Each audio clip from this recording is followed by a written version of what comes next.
میرے نبی کی بارگاہ میں ایک شخص کی بہت زیادہ تعریف کی گئی۔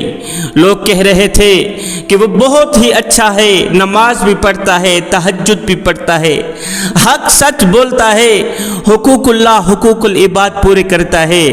میرے نبی نے فرمایا، لوگو جس شخص کی تعریف بیان کر رہے ہو اس شخص کے بارے میں یہ بتاؤ کہ وہ موت کو بھی یاد کرتا ہے یا نہیں کرتا۔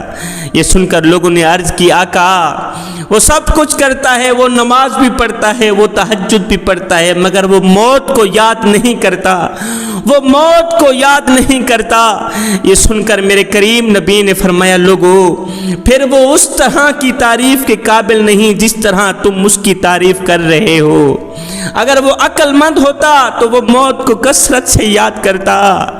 جوانو، جن کاموں کی وجہ سے تم موت کو برا سمجھنے لگو ان کاموں کو چھوڑ دو، جلد از جلد ان کاموں کو چھوڑ دو، کیونکہ مرنے کے بعد یہ کام تمہارے لیے عذاب بن جائیں گے۔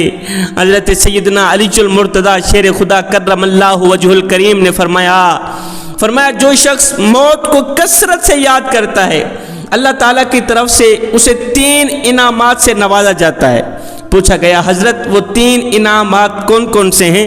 حضرت علی نے فرمایا، جو شخص موت کو کثرت سے یاد کرتا ہے اللہ تعالیٰ اسے سچی توبہ کرنے کی جلد توفیق عطا کرتا ہے۔ نمبر 2، اللہ تعالیٰ اس کے دل سے تکبر کو ختم کر دیتا ہے، غرور کو ختم کر دیتا ہے۔ نمبر 3، اللہ تعالیٰ اس کے دل میں عبادت الہی کا شوق پیدا کر دیتا ہے، اسے سجدوں کی توفیق دیتا ہے۔ اللہ تعالیٰ اس پہ اتنا راضی ہوتا ہے، حضرت علی فرماتے ہیں اللہ تعالیٰ جس شخص پہ راضی ہوتا ہے، راضی ہونے کا مطلب یہ نہیں کہ اللہ تعالیٰ اسے دولت دے دے، اللہ تعالیٰ اسے مال دے دے، اللہ تعالیٰ اسے امیری دے دے، اللہ تعالیٰ اسے نام دے دے، شہرت دے دے، نانا، اللہ تعالیٰ جس بندے پہ راضی ہوتا ہے سب سے پہلے اللہ تعالیٰ اسے سجدوں کی توفیق عطا کر دیتا ہے، اللہ تعالیٰ اسے اپنا محبوب بندہ بنا لیتا ہے۔ فرمایا حضرت علی نے فرمایا، جو شخص موت کو یاد نہیں کرتا، موت کو کثرت سے یاد نہیں کرتا، موت سے غافل ہے، اللہ تعالیٰ اسے 3 بلاؤں میں مبتلا کر دیتا ہے۔ نمبر 1، اسے توبہ کرنے کی توفیق نصیب نہیں ہوتی، اسے زندگی میں توبہ کرنے کی توفیق نہیں ملتی۔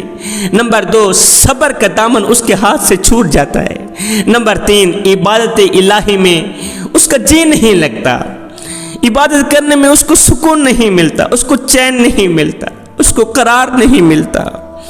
جوانو، روزانہ ایک فرشتہ پکار کر ہمیں کہتا ہے، او دنیا والو، دنیا میں ہر ایک بچہ اس لیے پیدا ہوتا ہے کہ اسے ایک نہ ایک دن مر جانا ہے، اور دنیا میں ہر ایک گھر اس لیے بنتا ہے کہ اسے ایک نہ ایک دن گر جانا ہے۔ قبل اس کے کہ یہ وقت گزر جائے، کاش میری بات تمہارے دل میں اتر جائے۔ جوانو، تم نے شداد کی وہ کہانی نہیں سنی؟ او دنیا کو اپنے سب کچھ سمجھنے والے، تو نے شداد کی وہ دردناک کہانی نہیں سنی؟ شداد کی زندگی نہیں پڑھی؟ شداد نے دمشق میں اپنے ہاتھوں سے جنت بنوائی تھی، کافر شداد نے اپنے ہاتھوں سے جنت بنائی تھی۔ ملک کی جتنی بھی حسین و جمیل لڑکیاں تھیں ساری کی ساری جمع کی، اس جنت میں چھوڑ دیں، اس سوچ کی بنیاد پر کہ یہ جنت کی حورین ہیں، یہ جنت کی حور و غلمان ہیں۔ آئے مکمل 10 سال تک یہ کافر شداد اس ارادے میں رہا، اس تمنا میں رہا، اس خواہش میں رہا کہ کب میں اپنی ان آنکھوں سے جنت کو دیکھوں گا۔ آئے جب خواہش و تمنا نے جوش مارا تو کافر شداد نے کیا کیا؟ اپنے ساتھ 200 غلاموں کو لے کر جنت کی طرف جا رہا ہے۔ میں اپنے ہاتھ سے بنائی گئی جنت کو آج دیکھوں گا ان آنکھوں سے۔ 10 سال سے ارادہ کرتا رہا، تمنا اور خواہش کرتا رہا کہ کب ان آنکھوں سے اپنے ہاتھ سے بنائی گئی جنت کو دیکھوں گا۔ آج جنت کو دیکھنے جا رہا ہے۔ جب جنت کے قریب پہنچا اس نے اپنے غلاموں کو جنت کے باہر چھوڑ دیا، کہا آج جنت میں میں اکیلا ہی جاؤں گا، کوئی میرے ساتھ نہیں جائے گا، اکیلا جا رہا ہے جنت کی طرف۔ جب جنت کے دروازے پر پہنچا دیکھا ایک اجنبی شخص کھڑا ہے۔ اجنبی شخص کو دیکھ کر کہنے لگا، اوے تو کون ہے؟ کہا چپ کر، تو مجھے نہیں جانتا، میں وہ ہوں جس کا نام لیتے ہی انسان کا بدن کانپنے لگ جاتا ہے، انسان کے چہرے پر پریشانیوں اور مصیبتوں کے آثار نمودار ہونے لگ جاتے ہیں۔ میں جس گھر میں ڈیرا ڈال دوں تو ماؤں کی گود خالی ہونے لگ جاتی ہے، بہنوں کا سہاگ چھن جاتا ہے، بیٹیوں کا فیوچر بظاہر تاریک نظر آنے لگ جاتا ہے۔ میاں مجھے ملک الموت کہتے ہیں، میں تیری روح نکالنے آیا ہوں۔ کہتا ہے کیا روح نکالنے آیا ہے؟ 10 سالوں سے میرا ارادہ، میرے اندر تمنا، خواہش جوش مار رہی ہے کہ کب ان آنکھوں سے میں ہاتھ سے بنائی گئی جنت کو دیکھوں گا۔ اب جب جنت دیکھنے کے بعد یہی تو مجھے مارنے آ گیا ہے، میں نہیں مروں گا، آج ہر حال میں میں نے جنت دیکھنی ہے۔ ہائے شداد کافر گھوڑے سے نیچے اترا، ایک پاؤں رکاب میں تھا، دوسرا پاؤں جنت کے دروازے میں تھا۔ حضرت ملک الموت نے اس کافر کی روح نکال لی۔ حضرت ملک الموت نے فرمایا یہ تو دنیا کی جنت ہے نا، ہاں تو دنیا میں جہنم بناتا تو ہو سکتا تھا جہنم کا نظارہ تجھے کرایا جاتا، یہ تو دنیا کی جنت ہے، وہ آخرت کی اصلی جنت تو جہاں رہ گئی، تو دنیا کی جھوٹی جنت میں بھی جانے کے قابل نہیں ہے، تو دنیا کی جھوٹی جنت میں بھی جانے کے لائق نہیں ہے۔ ہائے انسان کمزور پیدا ہوتا ہے مگر طاقتور ہوتے ہی خود کو خدا سمجھنے لگ جاتا ہے۔ ہاں کمزور پیدا ہوتا ہے مگر 4 دن کی مہلت پا کر حضرت انسان اپنی اوقات بھول جاتا ہے۔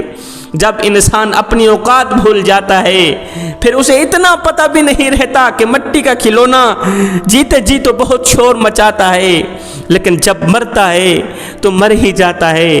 اے حضرت انسان تیرے غرور کی اوقات تو بس اتنی سی ہے، تیرے اندر چھپے تکبر کی اوقات تو بس اتنی سی ہے کہ جب تو دنیا میں آیا تھا تو لوگوں نے ہی تیرے ننگے وجود کو ڈھانپا تھا، اور جب تو دنیا سے گیا تھا مرا تھا تو لوگوں نے ہی تیرے ننگے وجود کو ڈھانپ کر تجھے رخصت کیا تھا۔ تو غرور کس بات کا کرتا ہے؟ نہ جسم تیڈا نہ جان تیڈی، اے ترکا رب رحمان دا ہے، ان حکم بغیر تو بے بس ہیں، اے فیصلہ پر قرآن دا ہے، اور میرے جسم تے میری مرضی ہے، اے وہم گمان انسان دا ہے، اور تیری روح شاکر مالک دی تیرا ڈھانچہ قبرستان دا ہے۔ ایک بزرگ تھا، اللہ والا تھا، کہیں جا رہا تھا، اس کا گزر ایک قبرستان سے ہوا، اس نے سوچا کیوں نہ رک کر فاتحہ پڑھ لوں، اس نے رک کر فاتحہ پڑھی، فاتحہ پڑھنے کے بعد اس نے بلند آواز سے کہا او مرنے والو، او قبرستان والو، کتنے خوش نصیب ہو تم لوگ، کتنے خوش قسمت لوگ ہو تم کہ بڑے مزے کی نیند سو رہے، بڑے سکون کی نیند سو رہے۔ غیب سے آواز آئی او بزرگ میاں، او مزے کی نیند ہم نہیں سو رہے، مزے کی نیند تو آپ سو رہے ہیں، ہم تو یہاں سونے کی سزا بھگت رہے ہیں۔ جوانوں یہ زندگی کے لمحے میرے اور آپ کے لیے غنیمت ہیں، انہی لمحوں میں کچھ کر لو، انہی لمحوں میں کچھ اکٹھا کر لو، انہی لمحوں میں خدا کی یاد اور محبت کے دیے اپنے دل میں جلا لو، معلوم نہیں پھر فرصت ملے نہ ملے، معلوم نہیں پھر یہ زندگی کے لمحے ملے نہ ملے۔